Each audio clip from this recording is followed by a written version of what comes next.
Merci à vous de venir, de m'avoir demandé de fêter votre soixantenaire, ce qui peut s'entendre très bien pour les 40 ans qui arrivent. Hein. Soyez centenaire à la veille, on espère. Alors, je vais vous parler d'évolution de la place de l'enfant. C'est un peu le thème qui avait été proposé. Je vais le faire comme ça a été rappelé en psychiatre et psychanalyste, ce qui, pour moi, tout à fait en congruence avec ce qui vient d'être dit, et en même temps un peu en décalage, puisque le point qui m'importe d'essayer de vous faire entendre, c'est le point d'irréductible articulation entre la constitution d'un sujet et le collectif. C'est deux choses qui se tiennent de manière extrêmement puissante, et c'est presque l'aune avec laquelle je vais essayer d'interroger un peu ce qui se passe aujourd'hui. Rien que déjà ce qui est nécessaire à un enfant, parce qu'en fait tout le monde sait très bien qu'un enfant, vraiment, il y a encore de temps en temps des choses assez stables sur lesquelles on peut s'appuyer, c'est rare, mais enfin personne ne me contredira dans la salle si je dis qu'un enfant ça doit grandir. Pas seulement en taille, mais aussi psychiquement. Comme vous savez, un enfant, c'est un infant, un non-parlant, et donc il y a un trajet à la suite duquel il va pouvoir devenir, si tout se passe pas trop mal, un sujet. Quelqu'un qui est capable, autrement dit, d'une parole. Capable d'une parole, puisqu'au fond c'est ça, être sujet. C'est, on peut d'ailleurs utiliser d'autres termes que le terme de sujet, mais à cet endroit-là, il me semble que l'on peut dire qu'au fond, le trajet d'un enfant, il part d'être extrêmement prématuré, comme vous le savez, à sa naissance, et il va pendant à peu près le tiers de son existence, ce qui est absolument inédit dans le règne animal, un aussi longtemps pour devenir adulte. Il aura besoin du tiers de son existence. Pourquoi? Comment est-ce qu'on pourrait résumer la chose? Eh bien, je la résumerai volontiers en disant, pour être capable de soutenir sa parole. Ça veut dire quoi, soutenir sa parole? Eh bien, ça veut dire d'être capable de soutenir ce qu'il dit du vide, du trou, du rien. Vous pouvez justifier plein de choses quand vous parlez. Par exemple, vous pouvez les justifier à partir du fait des connaissances que vous avez, des compétences qui sont les vôtres, de l'histoire, de votre tout ce que vous voulez. Mais il y a de temps en temps des formules qui vont bien exiger de vous que si vous les énoncez, vous allez devoir assumer le fait qu'elles n'ont de valeur que parce que vous les avez dites. Même si vous avez plein de choses qui peuvent éventuellement les justifier. Mais elles n'arriveront pas à toutes se justifier. La plus commune, la plus banale, que j'espère bien que nous avons tous énoncée, c'est dire « je t'aime ». Bien sûr, dire « je t'aime » à l'autre peut se justifier, hein, de la couleur de ses cheveux, de la beauté de son visage, de tout ce que vous voulez. Bon. Mais en attendant... lorsque vous l'énoncez, lorsque vous l'avez dit et que vous en tirez une certaine conséquence, bien sûr, c'est-à-dire que vous êtes capable d'assumer ce que vous dites ne pas ça comme ça, à tire-larigot, eh bien, il y a quelque chose qui signifie que vous avez donc été capable d'être un sujet adulte dans sa parole. Cette expression « je t'aime » est un peu paradigmatique, parce que des éducateurs, des psys, des directeurs, tous ces gens-là savent très bien que parfois, ce ne sont pas ces formules-là où vous êtes quelque part engagé dans une nécessité de soutenir ce que vous dites de rien. Ça peut aussi se dire tout à coup, à partir comme parent, de dire « non, non, tu ne regarderas pas la télévision ce soir ». Voilà, par exemple. Hein. Alors vous avez beau le justifier, l'expliquer, mais en fin de compte, si vous vous mettez à le justifier, à l'expliquer un peu trop, l'autre va bien comprendre qu'en fin de compte, vos justifications, elle ne tient pas vraiment parce qu'elle n'est pas capable de s'appuyer sur ce point de vide et de trou, et donc elle va vous faire chanceler. Il va vous faire chanceler. C'est donc, vous voyez bien, un point dans la subjectivité quand même extrêmement capital. Comment est-ce que ce point se constitue? On pourrait le dire comme ça, puis ça veut dire comment est-ce qu'on aide un enfant à grandir? Qu'est-ce qu'il faut pour qu'un enfant grandisse? Alors, il y a des choses que nous savons, hein. Il faut des parents, il faut des autres autour de lui, c'est-à-dire il faut des gens de la génération d'avant qui ont déjà fait le parcours. Jamais tout à fait bien, espérons pas tout à fait mal non plus, mais en fin de compte, ils en savent un bout de plus. Et ils vont se trouver à deux, un premier autre maternel qui va être très très présent à cet enfant, qui va même au début être essentiellement présent. Que présent même, presque que présent. Et un autre qui lui va être presque qu'absent. Pas tout à fait quand même, il était déjà là quelque part, mais il polarise plutôt l'absence, tandis que l'autre, le premier autre, la mère, celle qu'on appelle mère aujourd'hui, ou celui qu'on appelle mère aujourd'hui, faudrait-il ajouter, c'est plutôt la présence qui est polarisée au début. Est-ce que ça suffit? Eh bien, je ne pense pas que ça suffise pour constituer ce qui fait l'entourage de l'enfant, parce qu'il faut aussi tenir compte d'un quatrième élément, non pas la télévision, comme dit Annie Robert Dufour, même si actuellement, bien sûr, elle prend une place terriblement importante, mais un autre terme que je reprendrai de lui, c'est le fond de l'air. Le discours social dans lequel tout ça va circuler, dans lequel tout ça va avoir lieu, eh bien, ça a un poids extrêmement important. Vous venez de nous montrer à quel point les sociologues peuvent là-dessus nous faire des analyses extrêmement fines de tout ce qui se joue, ce module. Eh bien, ça doit prendre sa place quelque part. Ça a sa place. Ne fût-ce que pour une raison toute simple, mais sur laquelle je vais insister aujourd'hui, c'est que c'est ce fond de l'air, ce discours social, ce discours ambiant, qui va, par exemple, oui ou non, légitimer ou délégitimer ce que vous avez rappelé rapidement du côté de l'autorité. Aujourd'hui, il est plutôt à la délégitimer, mais hier, il était plutôt, dans le modèle ancien, il était plutôt à la légitimer. Et ça va avoir toute une importance, ce fond d'air, ce fond de l'air, ce discours social.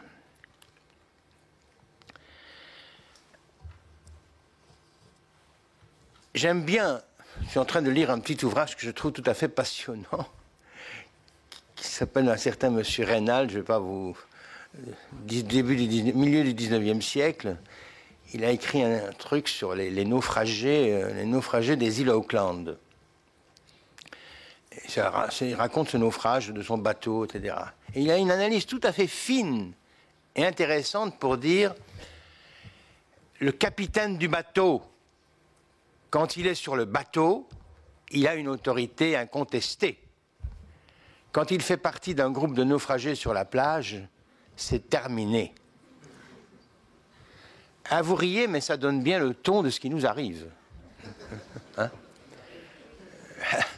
C'est que jusqu'il y a encore peu, chacun là où il était plutôt d'emblée considéré comme un capitaine du bateau.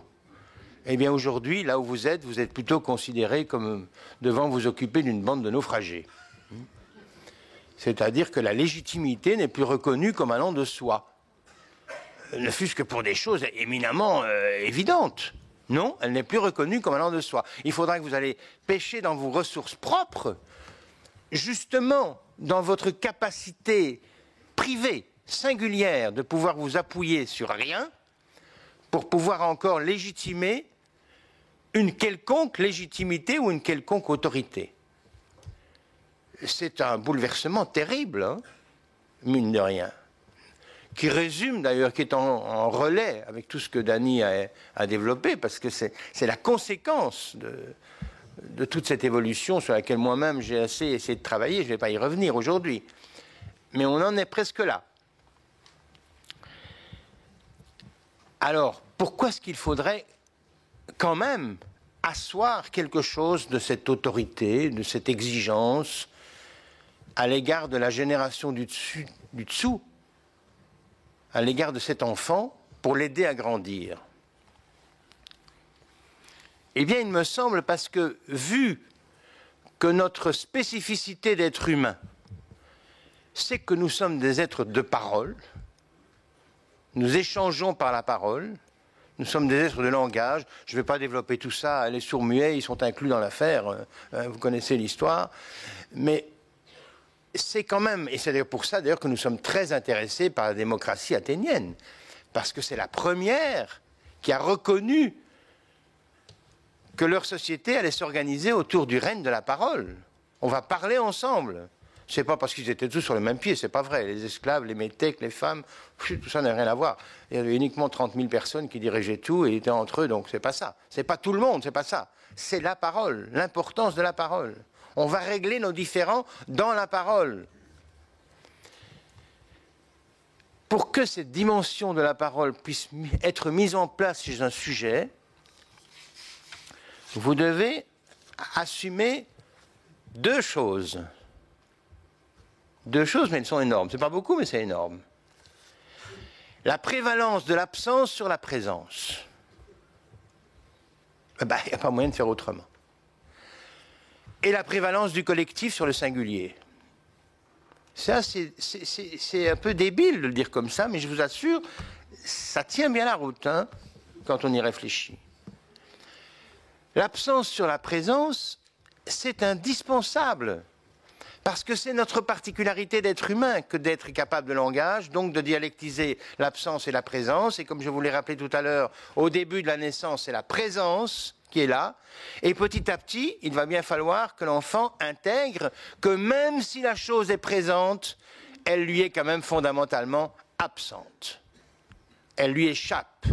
Il ne mettra pas la main dessus. Il ne l'aura pas pour une satisfaction ni une jouissance plénière. Non, c'est comme ça.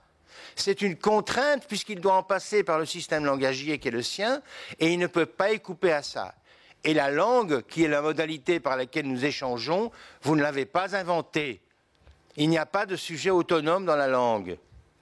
La langue, elle est d'office là avant ceux qui l'ont énoncée, avant vous qui l'énoncez, avant l'enfant au moment où il apprend à parler une langue qui existe avant lui.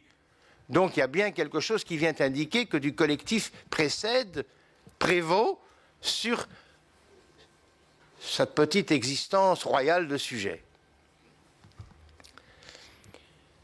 Et ces deux points-là, c'est un peu pour moi l'aune à laquelle je voudrais un moment avec vous réfléchir sur ce qui se passe. Ou plutôt sur ce qui s'est passé. Alors je vais évidemment schématiser, hein, je ne vais pas aller dans les détails, vous le pensez bien, je vais prendre les grosses louches.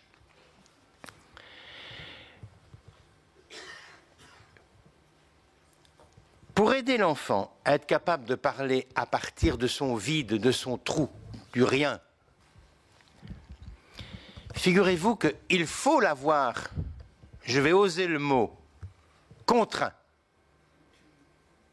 amené à accepter. Il n'y a pas moyen de faire autrement.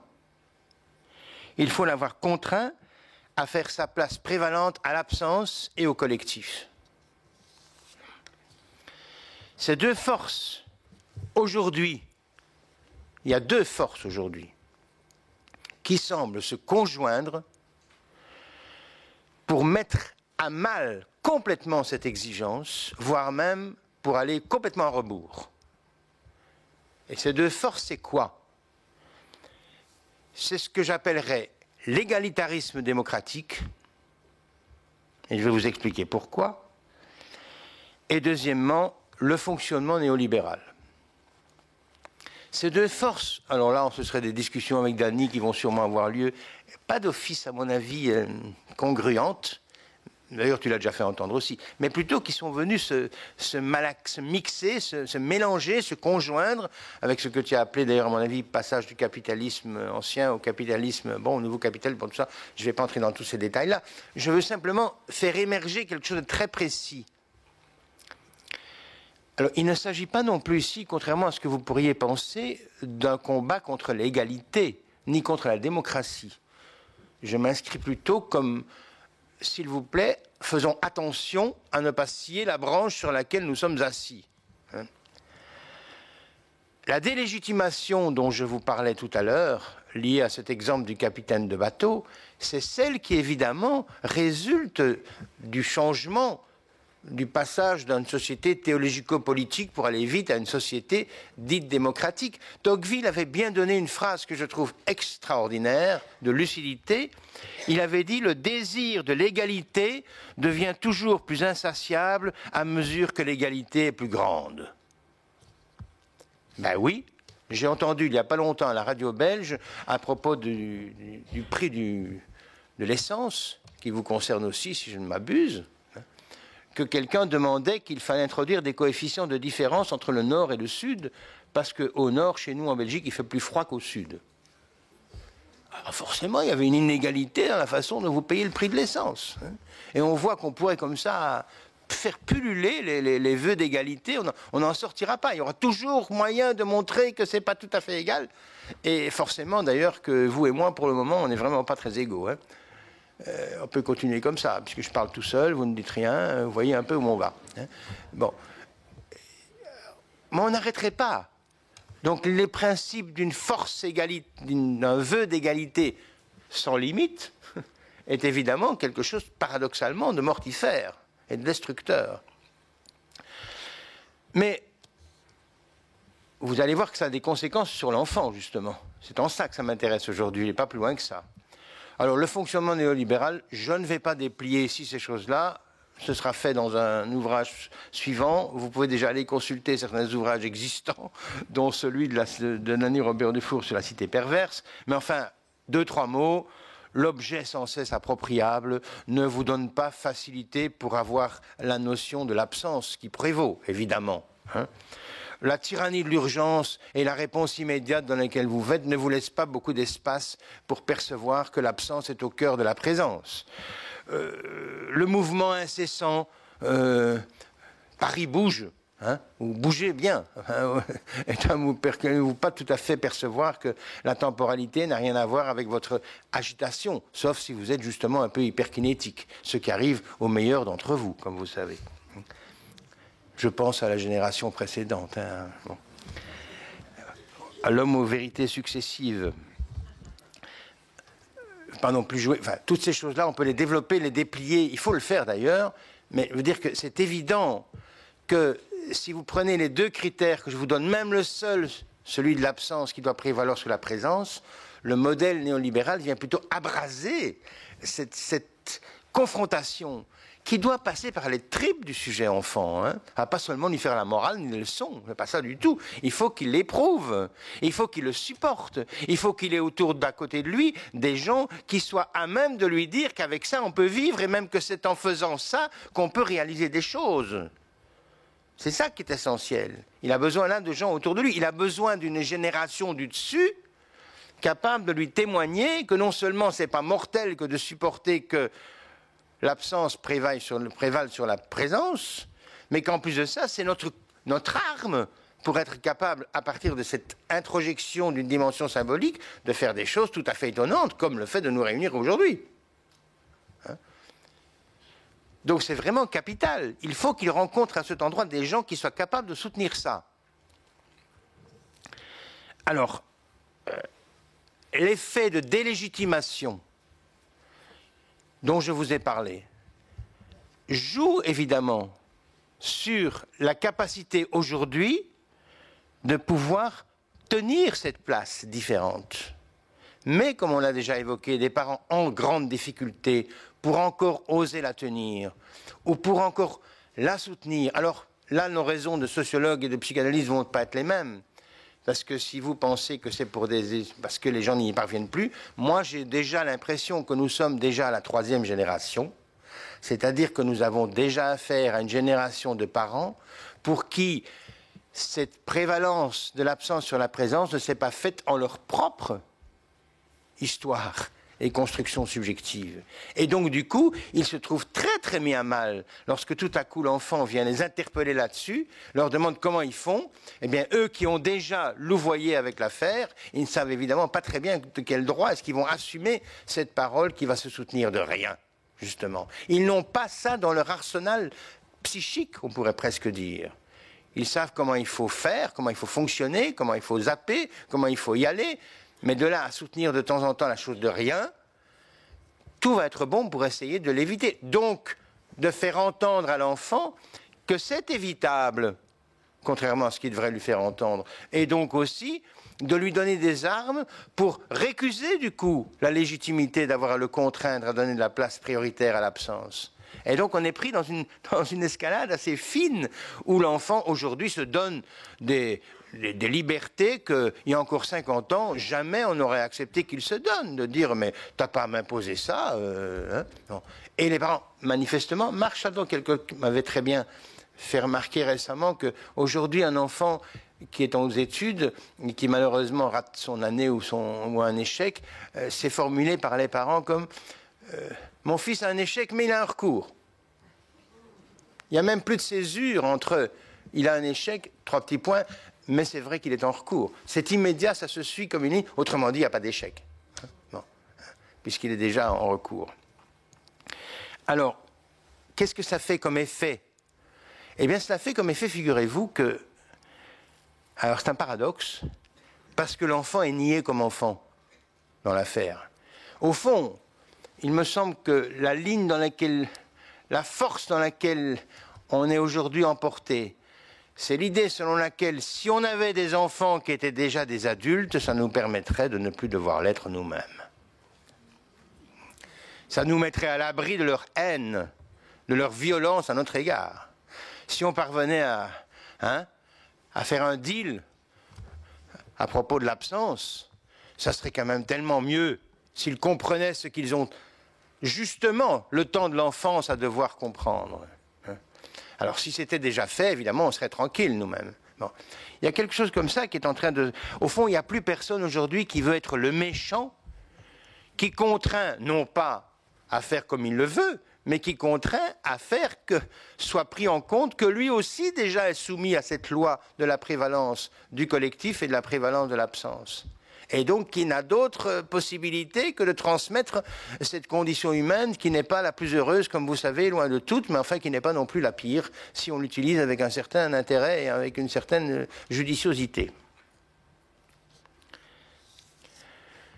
Et l'effet du coup c'est quoi de cette rencontre d'une génération du dessus délégitimée pour des raisons extrêmement profondes et insidieuses? Il n'y a pas 10 sur les enseignes, vous n'êtes plus des bons parents, hein, c'est pas ça du tout, et non, au contraire.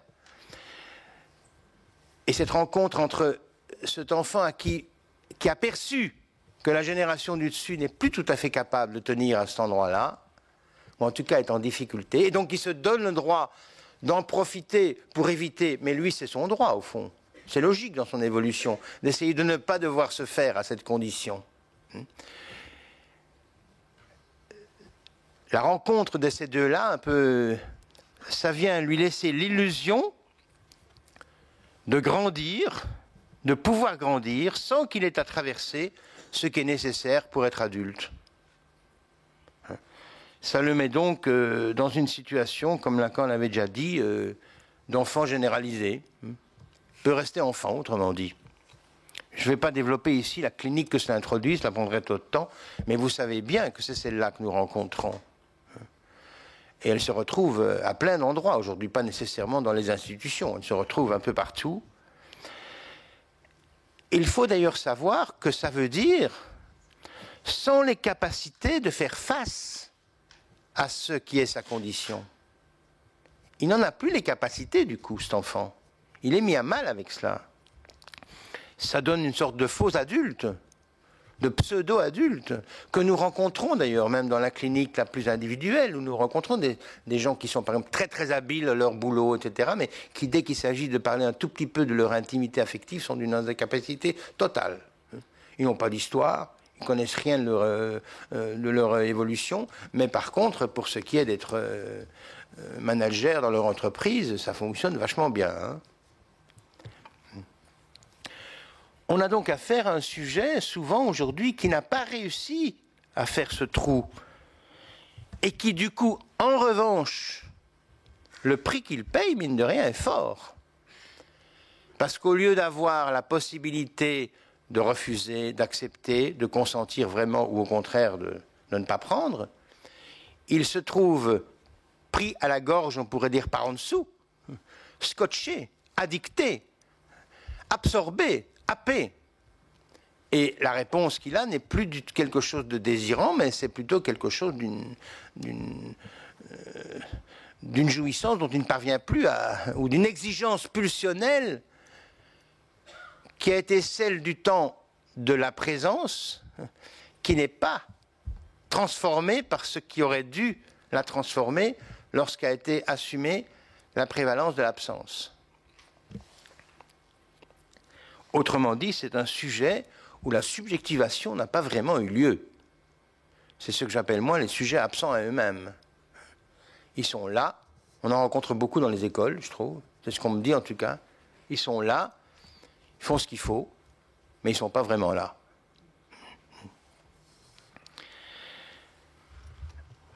Si j'en reste pour aujourd'hui à l'évolution de la place de l'enfant, c'est donc qu'il n'est plus vraiment un enfant.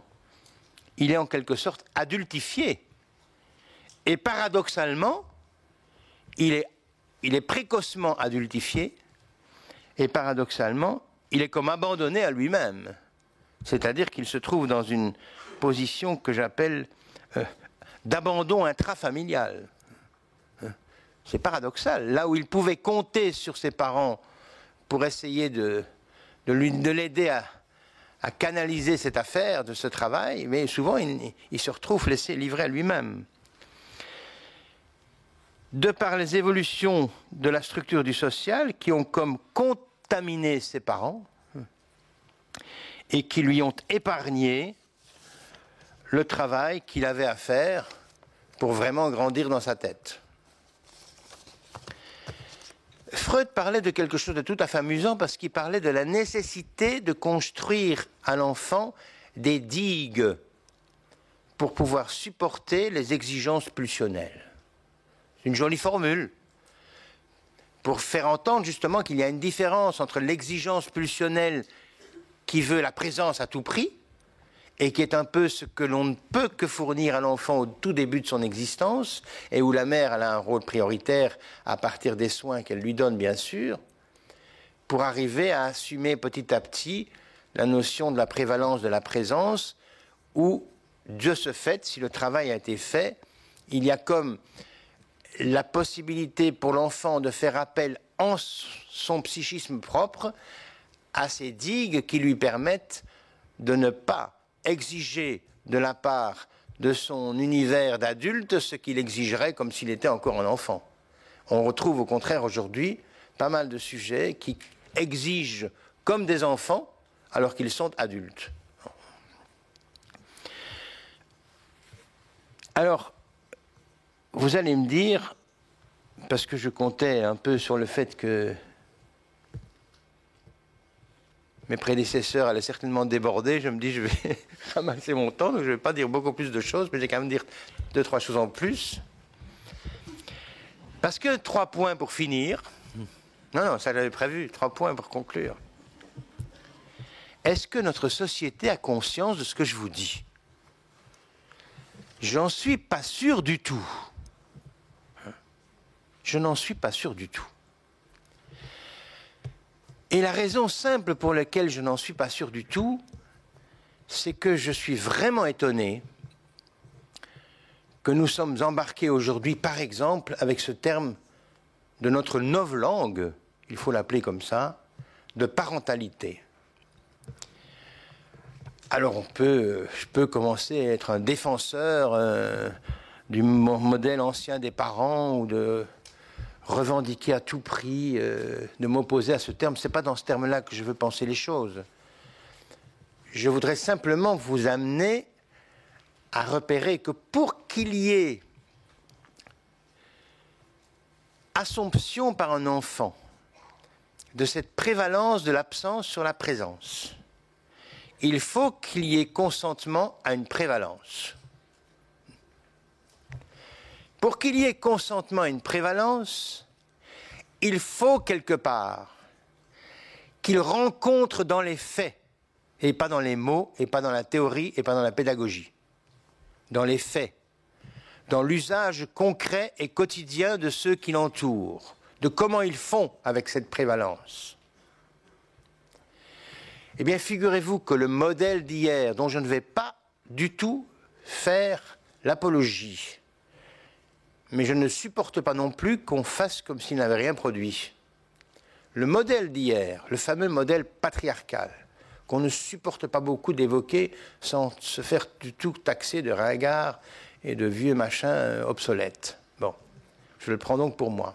Pourtant, si j'y réfléchis un tout petit peu, et que je retourne au texte premier, justement de la démocratie athénienne, ou en tout cas dans les tragédies, je vais retrouver dans l'Orestie, ce moment capital et crucial, où on va dire que c'est le père qui est plus important que la mère pour l'enfant. Eh bien, il faudra qu'on aille repérer, je vais le faire dans un livre qui va bientôt paraître là, comment est-ce que c'est ça, c'est la reconnaissance collective par le social de la nécessité d'une prévalence qui a permis à mettre en place la parole comme organisatrice du lien social. Cette prévalence est nécessaire. Elle a été le moyen grâce auquel la prévalence de ce fonctionnement dans la parole a été rendue possible.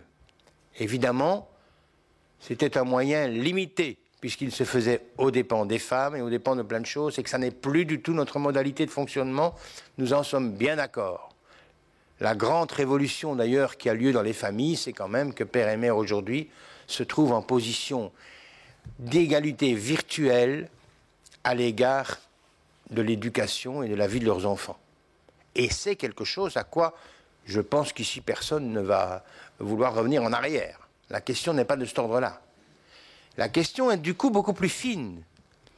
Comment est-ce que l'on fait quand on n'a plus, l'appui culturel d'un modèle d'hier qui mettait en place la légitimité de la prévalence?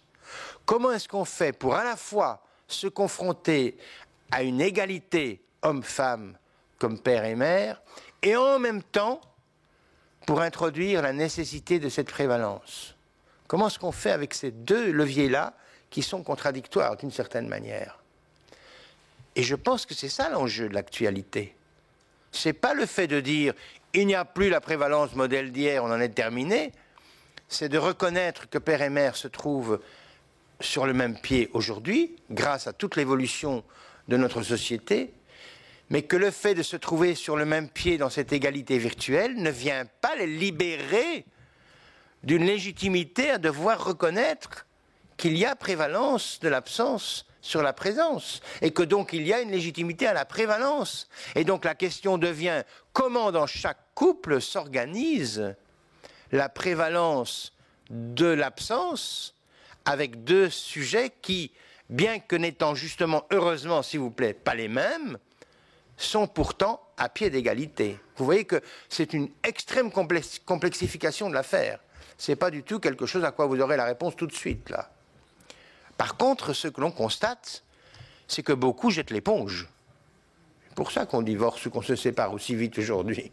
Parce que affronter l'altérité en n'ayant plus le repérage culturel de comment il faut faire pour que l'un d'office prime sur l'autre, eh ben, ça vous met dans une position où il va chacun aller devoir chercher dans ses ressources propres pour pouvoir soutenir à quel moment est-ce que vous soutenez votre parole de rien et à quel moment est-ce que ça risque d'entraîner un conflit dont on ne connaît jamais l'issue à l'avance. Pas simple comme affaire. Non, mais c'est vraiment un truc. Alors, comment fait le social pour nous aider, là, du coup? Ah ben lui, il a vite compris, hein. Il déclare parentalité. Il déclare symétrie de la parenté. Il déclare ce sont les deux les mêmes. Et donc, du coup, ça permet l'homoparentalité. Hop, on est parti. Pas de problème. Les deux sont au même pied. Donc, du coup, tout est égal. Donc, du coup, il n'y a pas d'inégalité. Qu'est-ce qu'il fait à ce moment-là? Ben, ce qu'il fait, c'est qu'il escamote le réel, c'est-à-dire l'irréductible malentendu qui va d'office exister. En escamotant le réel de la différence des sexes au niveau des parents, figurez-vous qu'il rend un terrible service à l'enfant, c'est qu'il vient, par un discours social, lui laisser entendre qu'il n'aura pas à se confronter à ce réel. Ce qui est le sommet de la difficulté et de l'abandon de l'enfant. Parce que si on ne lui transmet pas qu'on peut faire face à ce réel, et par réel j'entends cette discordance qui de toute façon existe déjà entre deux êtres, alors il ne faut pas demander entre nous ici présents, hein, on ne parlera pas très longtemps sans repérer qu'on n'est pas d'accord, hein, même si apparemment comme ça les trois qui sont venus causer sont dans une même ligne. Mais attendez, hein, ça ne va pas durer longtemps. Hein, forcément. Mais alors comment est-ce qu'on fait? On en tue l'un, moi je tue du four, non? Ou du four me tue, ou qu'est-ce qu'on fait, hein? Ou bien faudra quand même bien se débrouiller. Bon. Mais là on ne se tue pas parce que... Hein, bon.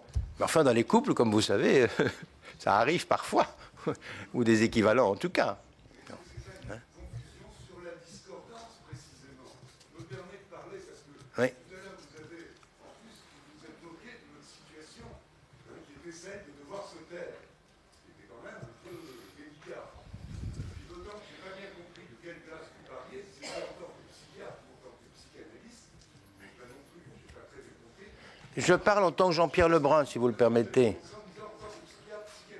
Oui. Ben non, moi non plus. Mais ce n'est pas l'enjeu ici. Pour parler des deux classes simultanément. Et du coup, on tombe là sur une confusion quand même, sur cette histoire de discordance. Vous avez quand même posé la première qui était l'ordre de l'absence et de la présence. Freud enchaîne avec actif, passif, extérieur, intérieur. Et peut-être que ça n'a pas besoin de s'incarner effectivement dans les parents en tant que tels, parce que sinon on arrive à une confusion entre ce qui serait de l'autorité paternelle, dont je n'ai pas compris votre définition, je ne sais pas si c'est un chef, un maître, un juge ou un père, hein, et ce qui serait de la fonction paternelle, qui est effectivement une initiation à ce qui est la structure du langage, et où effectivement, peu importe qu'on y soit homme ou femme, d'une certaine façon, puisque... Oh, ben oh. Attendez. Ne substituez pas, si vous le voulez bien, à ce que vous lisez comme mes évidences, les vôtres. Elles ne sont pas évidentes. Le fait de dire que père et mère sont symétriques et absolument les mêmes du côté de la fonction paternelle, c'est encore quelque chose qui mériterait beaucoup de discussions et beaucoup de débats. Ce qui ne veut pas dire que la question n'a pas à être posée, parce qu'elle est pertinente. Bon, qu'est-ce qui fait altérité? Est-ce que c'est la langue ou est-ce que c'est le sexe? C'est une question. Mais ça m'étonnerait que vous n'ayez la réponse. Hein? Ah, c'est pas la même chose du tout, non? Bon. Alors, si vous voulez bien, je vais continuer.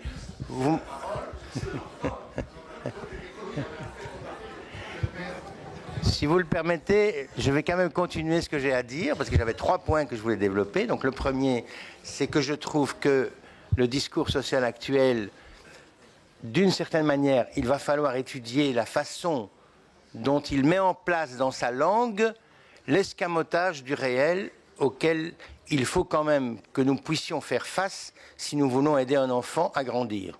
Première chose. Deuxième chose que je dirais, je pense que ce que je vous ai décrit, pour moi, rend compte d'une crise inédite, je crois, dans l'histoire, c'est vrai, de ce que j'appellerais tout simplement l'humanisation. On ne sait plus, on ne sait pas, on est en difficulté avec le fait de savoir comment se transmet ce qui nous est propre à nous par l'être humain. Et c'est quelque chose qui a des effets extrêmement importants, mine de rien, jusqu'à une zone d'âge où on ne pensait pas du tout, à mon avis jusqu'à présent, devoir s'occuper, c'est-à-dire de 0 à 3 ans. Ça a un effet jusque-là. Ça a un effet sur l'enfant. Entre 0 et 3 ans, on devrait en parler plus, mais je trouve que là-dessus, il y a vraiment des choses... Je pense qu'on a quand même affaire à une crise de l'humanisation à cet endroit. Et ça me donne mon 3e point.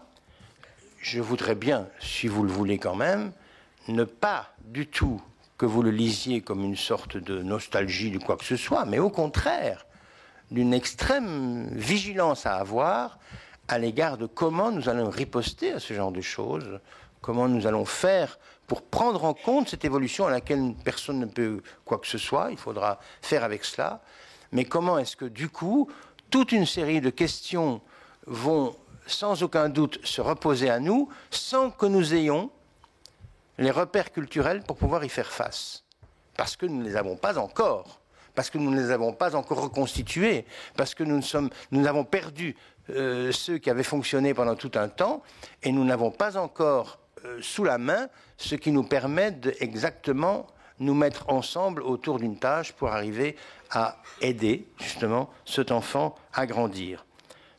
Pour le dire simplement et un peu bêtement, si vous le voulez, c'est pas impossible que même le concept d'Oedipe ne soit plus tout à fait judicieux, pas parce qu'il passe, parce qu'il n'y a plus d'Oedipe, c'est pas ça du tout, mais c'est parce que la dimension de l'Oedipe qui est organisée telle qu'elle était fonctionnée dans l'histoire d'Oedipe se retrouve peut-être à un autre endroit, j'évoquais ça tout à l'heure déjà, dans l'Oreste par exemple, le personnage d'Oreste est peut-être plus intéressant aujourd'hui, il rend mieux compte de comment pas mal de sujets aujourd'hui ont à faire avec cette difficulté de mise en place de leur capacité subjective dans le langage, c'est-à-dire avec une mère, mais pas de père.